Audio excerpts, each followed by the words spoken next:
Assalamualaikum warahmatullahi wabarakatuh. Nama saya Wema Senam Yusof dari Universiti Brand of Songkhla, Kampus Patani. Saya dari Program Bahasa Melayu PSU Patani. Hari ini saya akan membentangkan tentang gaya bahasa dalam novel Perang Petani Singgora. Di sini saya menggunakan kaedah teori stilistik yang dikemukakan oleh Weber pada tahun 1989.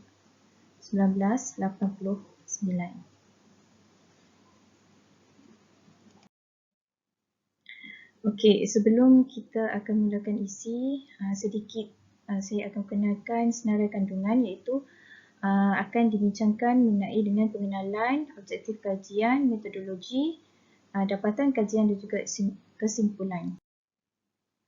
Untuk pengenalan, berkaitan dengan gaya bahasa dalam sesebuah karya itu boleh dikaji melalui ciri diksi atau pemilihan bahasanya, iaitu struktur ayat dan sintaksis, jenis peribahasa, corak irama, komponen, bunyi, ciri-ciri bahasa, tujuan dan alat retoriknya. Ini daripada Muhammad Saleh Yaqub pada 2015. Mengenai dengan novel pula, di sini saya memperkenalkan novel kerana bahan kajian saya adalah dianalisis melalui teks daripada novel. Kamus Dewan Edisi keempat pada 2015 mendefinisikan perkataan novel sebagai sebuah cerita dalam bentuk karangan yang berkaitan dengan kebiasaan manusia dan perbuatan serta budaya dalam masyarakat. Kebiasaan alur cerita dalam novel itu panjang dan juga rumit. Menurut Cik Abdullah, Cik Yapa pada 2018 mengatakan bahawa novel itu ialah salah satu penulisan sastera yang dihasilkan daripada pengalaman, pengetahuan khalayak yang kreatif dan juga tangkapan seseorang pengkarya. Objektif kajian saya di sini ada dua objektif, iaitu menganalisis gaya bahasa dalam novel Perang Petani Singgora dan satu lagi menghuraikan gaya bahasa dalam novel Perang Petani Singgora. Metodologi kajian kualitatif. Kajian ini merupakan kajian yang berbentuk kualitatif, iaitu menganalisis maklumat, data dan juga dokumen yang terdapat dalam novel Perang Petani Singgora dengan menggunakan teori stilistik yang dikemukakan oleh Weber pada tahun 1989. Kajian ini meneliti kepada aspek gaya bahasa yang terkandung dalam teks karya sastera. Pengumpulan data dilakukan melalui kajian pustaka dan juga teknik yang digunakan ialah teknik baca dan juga catat. Ini merupakan metodologi asas yang saya guna dalam menjalankan kajian pada kali ini. Sedikit saya memperkenalkan tentang teori stilistik oleh Weber. Sebenarnya teori stilistik ini mempunyai 6 prinsip, iaitu 1. Prinsip fonologi yang berkaitan dengan bunyi, irama dan sebagainya. Yang kedua, prinsip pemilihan diksi, yang mana dalam kajian ini pengkaji sudah menggunakan prinsip ini. Dan yang ketiga, penilaian pembentukan ayat ataupun sintaksis. Yang ketiga ini memfokus kepada penggunaan ayat ataupun sintaksis, tak kira frasa, kata dan juga ayat. Yang keempat, penyelidikan makna dan juga semantik. Di sini yang keempat ini prinsip yang mana mengkaji tentang kekeliruan makna dan sebagainya, makna yang mempunyai makna yang tersirat dan juga tersurat. Yang kelima, penyelidikan kepada unsur-unsur bahasa dramatik. Yang kelima juga merupakan satu prinsip lagi yang pengkaji menggunakan dalam menganalisis kajian pada hari ini. Dan yang keenam, iaitu gaya kepribadian seseorang pengkarya. Di sini yang keenam ini merupakan prinsip yang mana telah mendapatkan daripada penganalisian setiap prinsip tadi, iaitu 1 sampai ke 5, dan bila di sini kita dikajikan 5 prinsip tersebut, kita akan dapat jawapan bahawa prinsip yang keenam iaitu bagaimanakah gaya kepribadian seseorang penulis itu melalui prinsip-prinsip 5 prinsip itu tadi. Dan kajian ini hanya memfokus kepada aspek bahasa dramatik dan juga pemilihan diksi. Sebab di sini dua prinsip ini merupakan prinsip yang paling dominan dalam teks novel Perang Petani Singgora.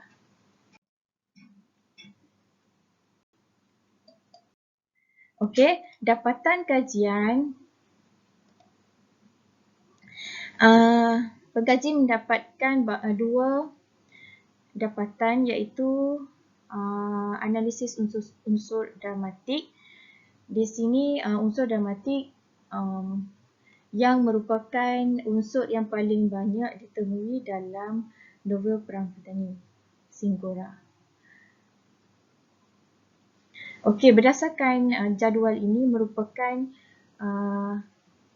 label yang memperkenalkan tentang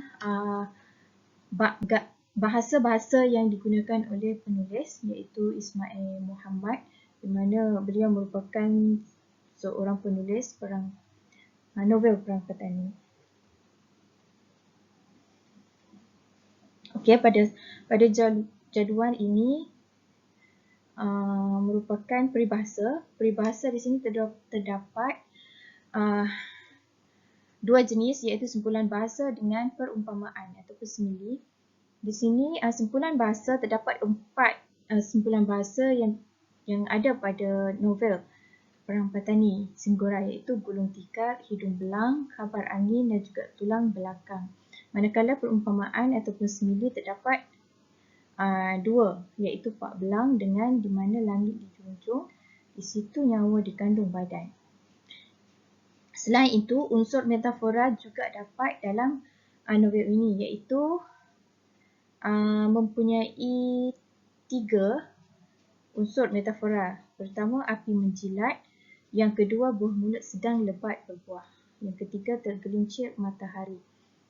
Dan satu lagi, pemilihan bahasa yang menimbulkan kesan pada jiwa, iaitu tumbang dengan menyerang. Di sini mendapati bahawa contoh pada simpulan bahasa, gulung tikar di sini merupakan perkataan yang bermaksud seseorang itu bukan bermaksud gulung tikar dengan maksud yang mengatakan bahawa seseorang itu menggulung tikar untuk menyimpan tikar itu. Bukan, tapi ia mempunyai maksud yang tersirat sebaliknya. Ayat ini memberi makna gulung tikar ialah muflis, iaitu kehabisan modal dalam sesuatu perniagaan, rugi ataupun bankrupt. Ini makna daripada buku peribahasa pada 2018. Manakala satu lagi simpulan bahasa berkaitan dengan hidung belang. Ini juga satu simpulan bahasa yang memberi makna kepada lelaki yang suka menggoda perempuan, mempermainkan perempuan atau mengganggu perempuan. Di sini penulis menggunakan simpulan bahasa dalam ayat tersebut bagi menunjukkan kekhemahan dalam berbahasa dia sendiri. Okey, di sini juga kita terdapat semuanya dalam unsur-unsur dramatik, iaitu unsur-unsur yang menggunakan bahasa kiasan. Di sini yang paling banyak digunakan oleh penulis tersebut. Satu lagi prinsip pemilihan diksi. Di sini pengkaji terdapat 3 kategori utama yang terdapat dalam novel ini, iaitu berkenaan dengan penggunaan dialek. Dialek sini sudah diketahui bahawa penulis novel ini sendiri merupakan asal daripada Patani, Thailand. Jadi bahasa-bahasa yang digunakan oleh beliau terpengaruh daripada bahasa-bahasa dialek seperti dialek Petani, Kelantan dan satu lagi Kedah. Dalam novel ini, pengkaji mendapat 5 perkataan berunsur daripada dialek, iaitu perkataan bang, bunyuk, bubuh, molek dan juga waridah. 4 perkataan di sini dan satu lagi frasa. Dan Satu lagi kata pinjaman iaitu mendapat dua perkataan, wat dengan puak. Dan satu lagi bahasa diraja iaitu duli, tuanku dan titah. Di sini penggunaan dialek. Bang di sini yang bermaksud azan dalam bahasa rasmi. Dan pohon nyo di sini merupakan pokok kelapa. Dan bubuh di sini merupakan kata kerja yang bermaksud memasukkan atau mengenakan sesuatu. Molek pula merupakan kata adjektif yang bermaksud bagus dalam bahasa standard. Selain itu, frasa maridah di sini merupakan frasa yang digunakan dalam dialek-dialek seperti dialek Patani dan juga dialek Kelantan. Sebab di sini saya dibagikan kepada bahasa dialek kerana maridah di sini merupakan frasa yang digunakan dalam dialek, bukan dalam bahasa standard. Sebab kalau bahasa standard dia akan dimulakan dengan kata bantu iaitu sudah mari. Tapi di sini dah di sini kata singkatan daripada sudah, dan di belakang ni kata kerja iaitu mari. Dan satu lagi bahasa asing, di sini terdapat dua. Bahasa asing di sini tidak dinafikan lagi bahawa Patani ada juga yang menggunakan bahasa Thai kerana orang Melayu Patani berada di sekitar orang-orang Thailand. Jadi bahasa-bahasa Thai di sini juga terpengaruh oleh mereka. Dan dalam dawai ini juga terdapat juga dua perkataan iaitu wat dengan puak. Wat di sini bermaksud kuil, ya, yang merupakan kuil agama Buddha. Dan satu lagi puak. Puak di sini merupakan perkataan pinjaman dari bahasa Thai juga yang digunakan oleh orang Melayu Patani. Perkataan puak ini bermaksud pasukan ataupun kelompok ataupun kumpulan. Okey, dan satu lagi iaitu pemilihan bahasa diraja. Diraja terdapat 3 perkataan. Di sini ada juga penulis ada juga menggunakan perkataan diraja kerana alur cerita dalam novel Perang Patani ini menceritakan tentang pemerintahan di dalam istana-istana. Jadi bahasa-bahasa diraja ini juga didambakan oleh penulis itu sendiri. Seperti duli, tuanku dan titah. Okey, kesimpulannya, analisis penggunaan bahasa dalam novel tempatan di Patani Thailand seperti novel Perang Patani Singgora sangat berkait rapat dengan gaya bahasa seperti unsur-unsur bahasa dramatik dan juga pemilihan diksi yang berteraskan teori stilistik oleh Weber pada tahun 1989.